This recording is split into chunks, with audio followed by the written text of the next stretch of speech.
The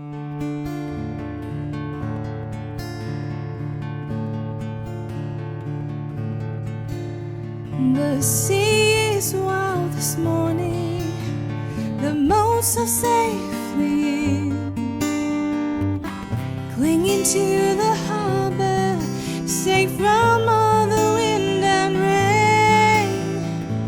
My lovey sleeps beside me, for he won't go out today. I lie the more contented when there's anger in the bay.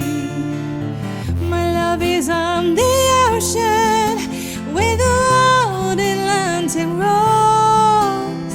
He takes a piece of me with him each time he leaves the shore.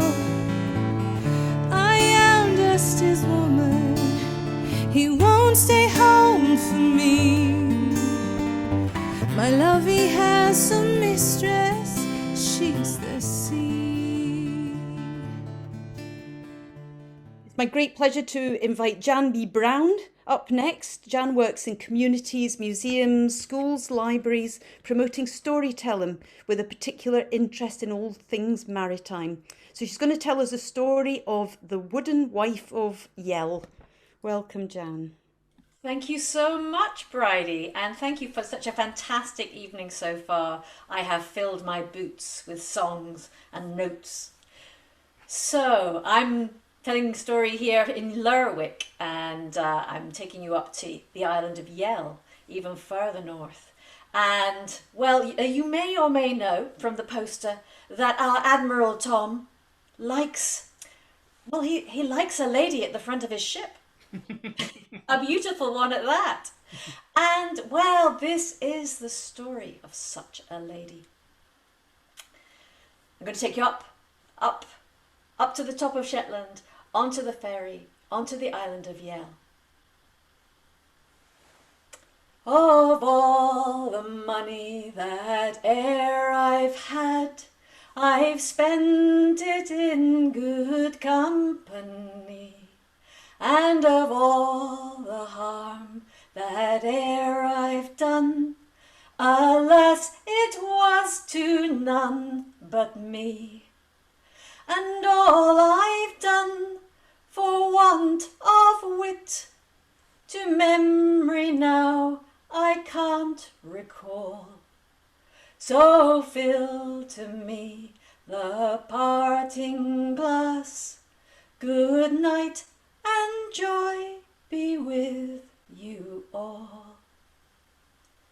We're going back in time to 1924, April. A storm has been raging for 3 days, and Crofter, Magnus Thompson, and his sons Hughie and Daniel, well, they're just inspecting their croft to make sure there's no damage. They look out to sea. And out of the fog and the mist comes a white woman, holding a black book to her breast, and following her 3 masts and very little sail. And Magnus says to his boys, the ship shouldn't be there. The captain, Captain Bloom of the Bohus, also knows he shouldn't be there. Only 3 days out of Gutenberg and on the way to Chile. And he's not seen the sky. Dead reckoning. 3 days. And now he's 60 miles off course. He thought he was heading out to sea, past Fair Isle. He's not. He's approaching the wild east coast of Yell, to the pointed, jagged rocks, black and slippery, known as the Point of Hat. He and his boys hurry down to the shore, picking up another crofter on the way. He's a sailor. He knows that with more sail, possibly, and a good crew, Captain Bloom could make it to safety. But Captain Bloom although he has a full crew plus a stowaway, knows that he can't make it round the headland because 22 of his crew are young cadets. Aye, Germany and Austria's finest.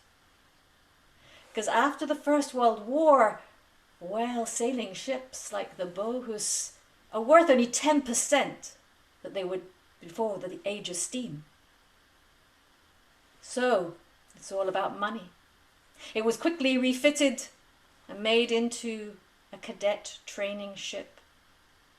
And each of those lads, or their rich families, are paying £1,500 a year to sail for 2 years under sail so they can then take their officers' tickets. Now, £1,500 in 1924 is worth 90 grand today. Do the math. 22 cadets. Wow, 18 grand, or 180 grand. Oh, 90 times 2 anyway. The cadets have been seasick for 3 days. One, Tom Egbert, he's doing all right. He's tall, he's a strong lad. Another, Harry Chelak, well, he's also doing all right. But the captain calls them on deck and gives them their life vests as the Bohus grounds on the beach and falls over. A lot of the lads run down the masts, over the yards, onto the beach. Others jump into the water. There is chaos, there is panic. Tom, he has struck out, swimming strongly for the shore, then goes back to rescue 1, 2, 3 comrades before being washed into the sea himself. Henri Chelak, well, he's been washed onto a rock. He's clinging for dear life. He hears the voices. A meter higher, climb higher. He does so with his head bleeding and a wave covers him. Then he manages to swim to the cliffs where he is pulled up by the aid of a stick. At what cost do we train these boys? At the cost of 4 lives. It's a miracle it was not more. The last to leave the ship was the Captain Bloom, helped by a hawser thrown by a local man. These lads, the captain, are taken to the crofters' homes. They are given food, clothing, and a bed. These lads who just 6 years before were the enemy. A lot of them speak very good English. They're charming. Well, the receiver of wreck on Yale, he's busy. Oh, he's busy sending telegrams. The telegrams are still today in the archive at Lerwick. I was reading them just yesterday. The powers that be are telegraphing back. Ensure before the men are sent to Lerwick that you check their pockets for excess of tobacco and spirits. These lads who are fighting for their lives half naked. The crofters are given 1 day of money for their subsistence, and they have to fight hard for that. But every piece of wrack, every piece of debris that washes up on the shores of Yale is written down and valued in a book that I was reading just yesterday. From barrels of sauerkraut, well, it was provisioned for a whole year, was the ship. Barrels of sauerkraut and paraffin, butter, margarine. Even when the wood was broken up into pieces no bigger than firewood, it had to be written down. But the story on Yale is that in the September, the white woman, the white wife, was washed up. And they took her and they placed her on the headland looking over to the wreck. And there she stood for very many years until the water started to get into her and she started to rot. and then she was lovingly taken and restored. I looked through all of those pages, rack coming in all the way to November, but in September, late August, early October, I find no sign of the figurehead. I asked the archivist, why's this? Oh, he said, well, she obviously wasn't worth anything to the customs and excise. But she was worth something to the people of Yell. And in the 1980s, when she was restored and returned to her headland, they invited Henry Shellac back, and they interviewed him and asked him what it felt like to see his figurehead again, the eyes of his ship, the spirit of the Bohus. Oh, he replies, she is a colleague. You see, after the wreck, I went to sea for 4 years and went around Cape Horn. And she too, in her prime, went round Cape Horn, circumnavigated the globe several times. And I remember, as a young cadet, climbing under her to release the foresail or fix the foresail. I remember looking up at her Bible. Well, she might not have been worth anything to the excise, but she's still there today. Her tale is still to be told. Oh, said Henry, one more thing. Of course, she's come home. Well, what do you mean? The ship is German, Bohus. No. The ship was built in Grangemouth.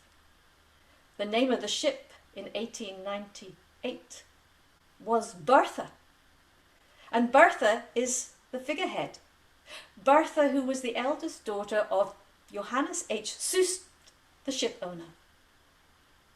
And there she stands today, Bertha, looking out over the water to her boys, the boys she lost.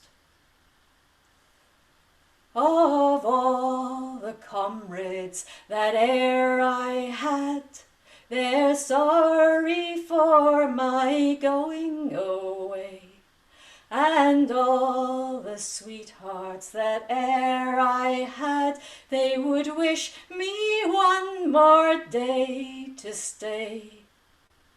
But since it falls unto my lot that I should rise and you should not, I'll gently rise and I'll softly call, good night and joy be with you all.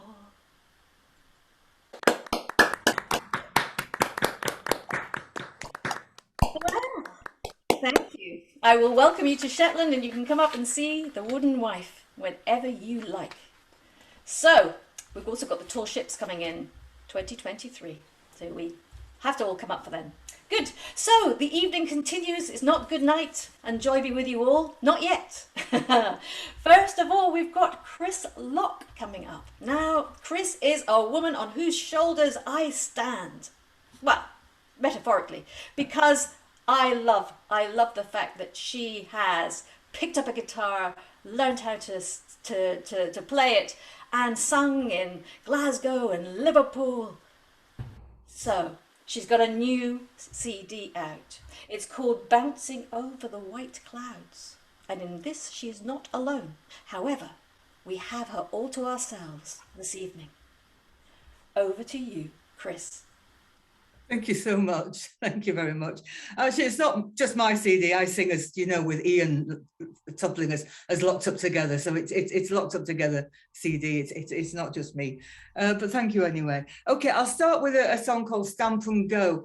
And this was given to me about, I don't know, 25, 30 years ago. Now, I can't remember that the person who gave me it sang with the group called Rum and Shrub, or whether that's what I was drinking at the time. I really can't remember. But in one way or another, this is Stamp and Go. And let me find a note. I didn't think that. Don't you weep, you Sydney girls. Haul away, boys, let her go. Our anchors weighed and our sails unfurled. Heave away, boys, haul on the halyard, stamp and go. I never thought I'd see the day we sailed away from Botany Bay. Heave away, boys, haul on the halyard, stamp and go. Below today and below tomorrow, haul away, boys, let her go. Blow away your grief and sorrow. Heave away, boys, haul on the halyard, stamp and go. I never thought I'd see the day we sail away from Botany Bay. Heave away, boys, haul on the halyard, stamp and go. Transport out and timber home, haul away, boys, let her go. Across the wild and raging foam, heave away, boys, haul on the halyard, stamp and go. I never thought I'd see the day we'd sail away from Botany Bay. Heave away, boys, haul on the halyard, stamp and go. With a fistful of tin, we'll leave the dock. Haul away, boys, let her go. Your Plymouth girls we soon will rock. Heave away, boys, haul on the halyard, stamp and go. I never thought I'd see the day we'd sail away from Botany Bay. Heave away, boys, haul on the halyard, stamp and go. So don't you weep, you Sydney girls, haul away, boys, let her go. Our anchors weighed and our sails unfurled. Heave away, boys, haul on the halyard, stamp and go. I never thought I'd see the day we sail away from Botany Bay. Heave away, boys, haul on the halyard, stamp and go. Heave away, boys, haul on the halyard, stamp and go. Heave away, boys, haul on the halyard, stamp and go. Thank you very much. Thank you so much. Next song is a favourite song of mine, and it's a favourite because it's a true story, and it's by that lovely American singer-songwriter Bob Zentz. Many of you will know Bob. I've only ever had the pleasure of meeting him online.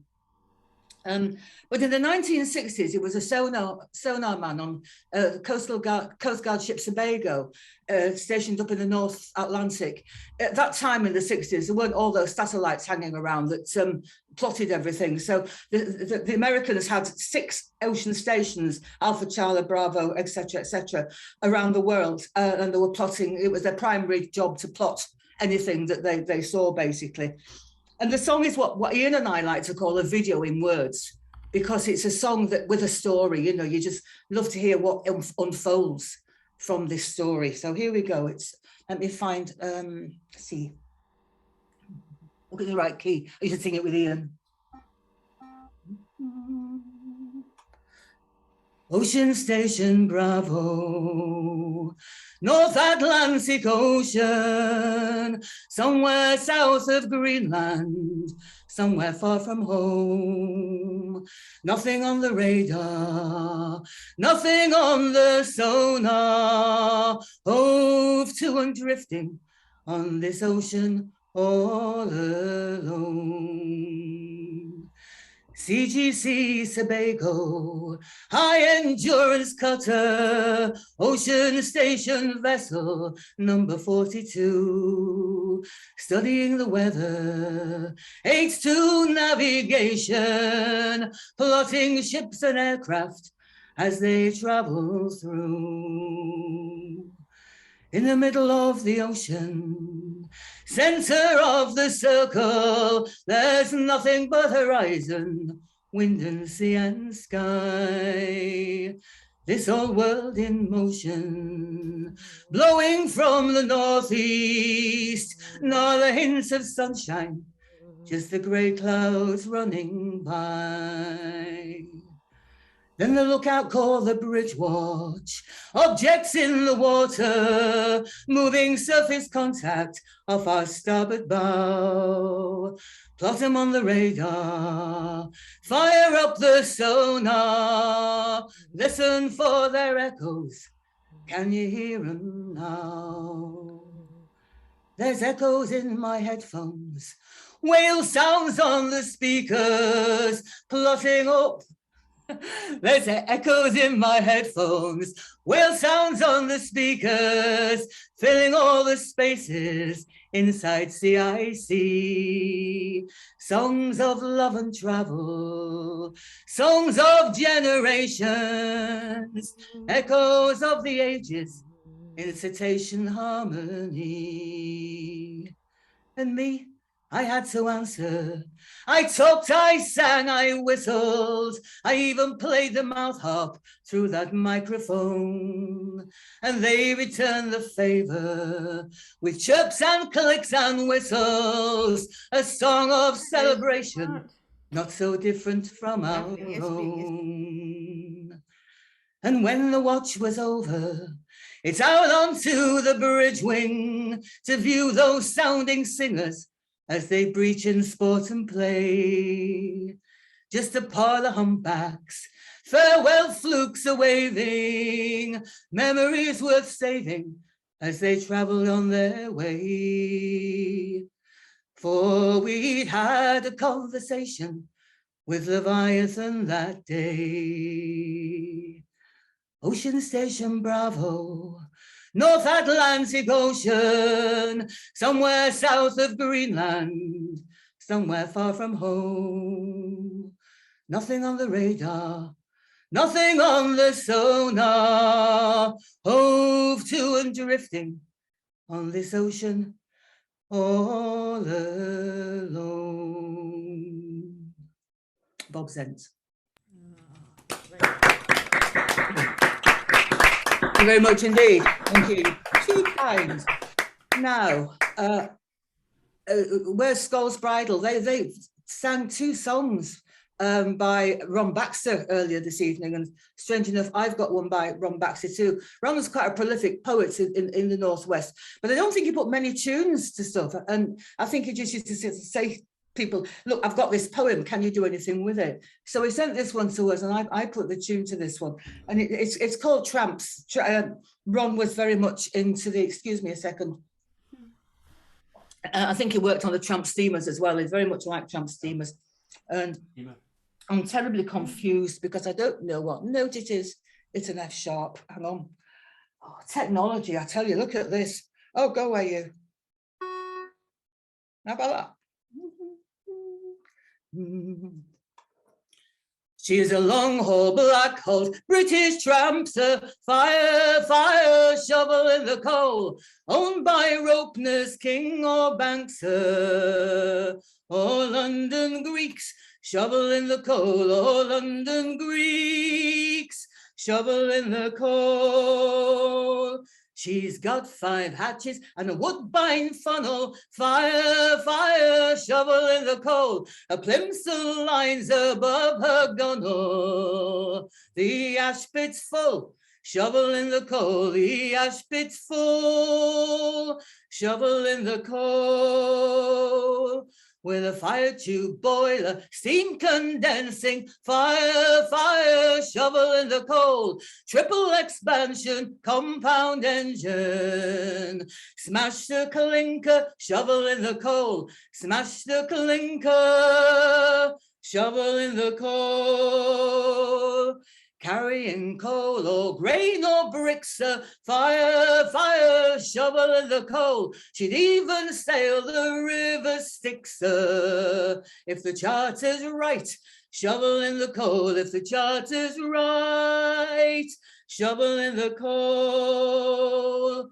cheap coal full of shale and slate, sir. Fire, fire, shovel in the coal. It won't fire and clogs the grate, sir. With the strum box choked, shovel in the coal. With the strum box choked, shovel in the coal.